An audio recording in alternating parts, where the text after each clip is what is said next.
सुनो, एक गांव में एक लड़का रहता है। तो वो लड़का जो है बहुत खाता है, उसको बहुत खाने की आदत रहती है। तो वो घर का जो जितना अनाज रहता है वो पूरा अनाज खत्म कर देता खा खा के खाना। तो उसके घर वाले बड़े परेशान रहते, ध्यान से सुनो, उसके घर वाले जो है बड़े बड़े परेशान रहते उससे कि खाता कितना है, कितना खाता है ये। कुछ नहीं करता, बस खाता है और सोता है। जब भी गर्मी का मौसम आए कूलर चालू करे, खाना खाए और सो जाए। सिर्फ खाता ही है वो। हाँ, आम की पेटी खाया था पूरी। तो घर वालों ने परेशान हो गए उसको खिला खिला के। तो बोले तुम जाओ यहाँ से, किसी कहीं और जाओ, तुम कहीं और जाके खाना खाओ। तो वो बेचारा परेशान हो गया। और एक दिन जा रहा था ऐसे रास्ते से पैदल पैदल, तो उसने देखा एक आश्रम के बाहर बड़े लंबे चौड़े मोटे आदमी बैठे थे। तो बोला यार ये लोग तो बड़े अच्छे तंदुरुस्त दिखाई पड़ते, यहाँ खाने पीने का मामला अच्छा है। यही जाया जाए। तो वो जाता है आश्रम में, बोलता है गुरुजी आप मेरे को अपने पास रख लो। बोले क्यों? बोले आपके यहाँ पे ऐसा लगता है खाने पीने की बड़ी अच्छी व्यवस्था है। यार जितने लोग हैं सबके बड़े बड़े पेट हैं, बड़े तंदुरुस्त दिखाई पड़ते, इसका मतलब खाने पीने की व्यवस्था अच्छी है आपके यहाँ पे। तो बोलते ठीक है बच्चा आ, तेरे को भी रख लेंगे, इसमें क्या है। तो वो सुबह शाम खूब खाए और खूब सोए, खूब खाए और खूब सोए। तो ऐसे 10-12 दिन गुजरे और 11वें दिन एकादशी आ गई। उस दिन 11th day after the full moon, new moon. तो उस दिन ना फास्ट किया जाता है, एकादशी के दिन फास्ट किया जाता है। अब वो उठा और देखा कि आज तो खाने की कोई व्यवस्था ही नहीं है। अरे बोले मारे गए, बोले आज क्या होगा। तो बोले गुरुजी ये क्या है, बोले। तो बोले आज एकादशी, आज तो उपवास करना पड़ेगा तुमको। तो बोले गुरुजी आपकी तो एकादशी हो जाएगी, मेरी तो द्वादशा हो जाएगी। आज ही मेरी अर्थी उठ जाएगी, खाना नहीं मिला तो मैं तो मर जाऊंगा गुरुजी। बोले कैसे पागल है, बोले तू। नहीं बोले गुरुजी मैं तो खाने के बिना नहीं रह सकता, खाने की व्यवस्था तो करनी पड़ेगी आपको।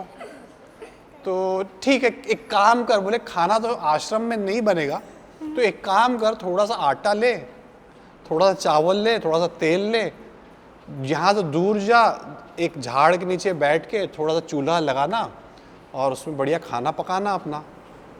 और जब खाना पक जाए तो बोलना सीताराम सीताराम, मेरे राम आइए, सीताराम आइए, मेरे भोजन का भोग लगाइए। ऐसा बोल के भगवान को भोजन खिला देना और तू भी खा लेना। तो ठीक है गुरुजी, बोले आपकी जैसी इच्छा।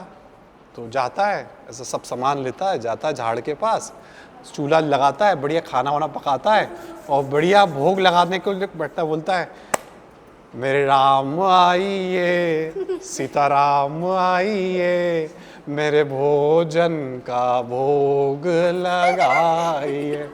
तो जैसी बोलता है वैसी राम जी और सीता जी दोनों आते हैं। अरे मैंने तो बोला था कि गुरुजी तो बोले थे सिर्फ एक इंसान आएगा, राम जी आएंगे, यहाँ तो दो आ गए यार। खाना कम पड़ जाएगा, बोले यहाँ तो 3 लोग का। तो बोले अब 3 लोग को खाना मिलेगा, बड़ी मुश्किल हो जाएगी। बोले ये तो बड़ी परेशानी वाली बात हो गई है। एक तो पहली भोजन कम है, बोले इसमें 2 लोगों को और खिलाना। लेकिन आप दोनों बोले दिखते बड़े सुंदर हो, आप दोनों को देख के प्रेम बड़ा आ रहा है, तो एक काम करिए आप खा लीजिए, मैं थोड़ा सा ही खा लूँगा। फिर जाता है आश्रम में, तो बड़ा दुखी रहता है, खाना कम खाया रहता है तो बड़ा दुखी रहता है। फिर होता है 10-12 दिन गुजरते हैं, फिर एकादशी आ जाती है। फिर गुरुजी को बोलता है गुरुजी एक काम करिए, अब की बार थोड़ा राशन मुझे ज़्यादा दीजिए। आप बोले थे कि 1 जन आएगा, 2 जन आ गए थे पिछली बार, थोड़ा राशन मुझे। गुरुजी को लगा ये खाना ज़्यादा खाता है, मोटा इंसान है, थोड़ा ज़्यादा खाता है, इसलिए झूठ बोल रहा है ये। तो बोले ठीक है इसको थोड़ा ज़्यादा दे दो। तो उसको थोड़ा सा राशन ज़्यादा दे देते हैं। फिर जाता है, फिर भोग लगाता है, खाना वाना बनाता है बढ़िया, बोलता है, फिर गाना बोलता है, मेरे राम आइए, सीताराम आइए, मेरे भोजन का भोग लगाइए। और जैसे ही बोलता है वैसे सीताराम और हनुमान तीनों आ जाते हैं। अरे बोले ये तो काम गड़बड़ हो गया, बोले फिर ये तो काम ही पूरा गड़बड़ कर दिया बोले इस बार। मैं तो बोला था 2, अब देखो 3, और ऊपर से ये वानर, ये तो और खाएगा बोले।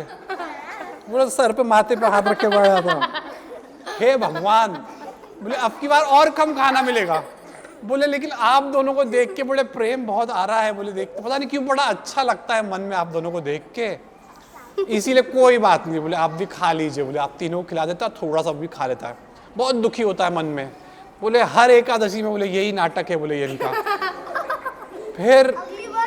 फिर आते हैं, अगली बार जाते हैं एकादशी, फिर गुरुजी बोलता है गुरुजी मुझे क्षमा करो, बोले इस बार और थोड़ा खाना दो, बोले बहुत कम पड़ जाता है मेरे लिए। तो गुरुजी बोलते हैं यार ये नाटक करता है, बोले ये खाता है खूब और इसको लगा झूठ बोलता है ये, तो बोले कि फिर भी दे दो, बोले फिर जाता है खाना बनाता है, फिर भोग लगाता है, बैठता है, और मेरे राम आइए, सीताराम आइए, और जैसी बोलता है तो राम लक्ष्मण सीता और लक्ष्मण और भरत 5 लोग आ जाते। अरे बोले भगवान, बोले ये क्या है, बोले तो बोले अब वो बोलता है कि हे प्रभु आपको देख के तो बड़ा प्रेम आता है, माता को भी देख के बड़ा प्रेम, पर ये 2 कौन है, बोले ये किनको ले आए, बोले इस बार तो कोई नहीं, बोले मेरे भाई हैं। तो लक्ष्मण जी राम जी को देख के बोले कहाँ ले आते प्रभु आप, कैसी कैसी बातें सुनना पड़ता है। तो बोलते हैं पर ठीक है, बोले अब 5 भरत भी आ जाते हैं। तो अब बड़े परेशान, बड़े दुखी, मन ही मन बड़े दुखी कि यार अब की बार तो और खाना कम मिलेगा यार, कैसे जीवन कटेगा, अब ये जीवन तो बड़ा मुश्किल है मेरा जीवन। जाता है गुरुजी का, बोलता है गुरुजी आप बहुत कम खाना देते हो, बोले मुझे। गुरुजी परेशान, यार इतना बुरा भर भर के खाना ले जाता है ये करता क्या है। तो फिर जाते अगली एकादशी आते, तो बोलते गुरुजी तुम लोग जाओ तो देखो तो सही क्या बेचता है क्या, बोले खाना कहीं जाके, मुझे पक्का पता ये बेचता है, खाता नहीं है ये जाके कहीं।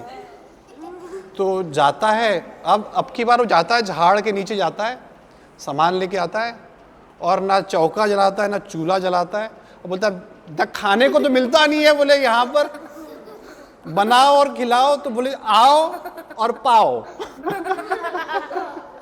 तो जैसे ही बोलता है आओ और पाओ, तो वैसे ही सब प्रकट हो जाते हैं, हनुमान जी, सीता जी, सब। तो देखता है तो बोलते क्यों भाई आज खाना क्यों नहीं बनेगा, आज प्रसाद नहीं मिलेगा। राम जी बोलते बोले प्रभु क्षमा करो मेरे को, कुछ मिलना जाना तो है नहीं, आप भी बनाओ और आप भी खाओ। तो सीता जी चौकी में जलाती हैं, हनुमान जी जाते हैं लकड़ी काटने के लिए, कोई रोटी बना रहा है, कोई आटा बना रहा है, सब लग जाते हैं, और ये बैठे महाराज। तो गुरुजी देखते हैं, बोलते ये बैठा क्यों है, बोले पागल जैसे। तो जैसे ही गुरुजी आते पास में, तो बोले तू पागल बैठा क्यों है, बोले अरे मैं क्या करूं, बोले ये देखो वहां पे सीता जी चौकी जला के बैठी, उधर हनुमान जी वो लकड़ी तोड़ने चले गए हैं, उधर लक्ष्मण जी बैठे और वहां राम जी। तो बोले मुझे तो कोई नहीं दिखाई पड़ रहा है यहाँ पर। अरे क्या बात कर रहे गुरुजी, सब तो सामने बैठे हैं। तो बोले आपको दिखाई नहीं दे रहे, नहीं बोले मुझे कोई नहीं दिखाई दे रहा। तो बोलते हे प्रभु राम जी प्लीज आप दिख जाओ, मेरे गुरुजी को दिख जाओ आप। तो राम जी बोलते नहीं तुम्हारे गुरु सरल नहीं है तुम्हारे जैसे, तुम बहुत सरल हो, तुम्हारा स्वभाव बड़ा शांत है, बहुत शीतल हो, बहुत सरल हो, बहुत साफ मन के हो तुम, तुम्हारे गुरुजी का मन इतना साफ नहीं है। नहीं बोले आपको मेरे गुरु को दिखना पड़ेगा, बोले मेरे गुरु को दिखना पड़ेगा, बोले आपको। तो ये बात सुन के उनके गुरुजी का मन बड़ा रोने लगते हैं, बोलते काश मेरा मन भी तेरे जैसा साफ होता, सरल होता, तो मुझे भी ये सब दिख पड़ते। तो जैसे ही वो रोते हैं तो सारे राम लक्ष्मण सीता हनुमान सब प्रकट हो जाते हैं और दिखाई पड़ने लगते हैं सबको।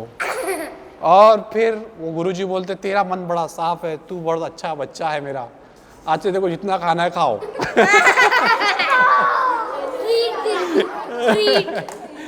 ठीक है, हाँ। गुरुजी ने पार्टी दे दी उसको। गुरुजी ने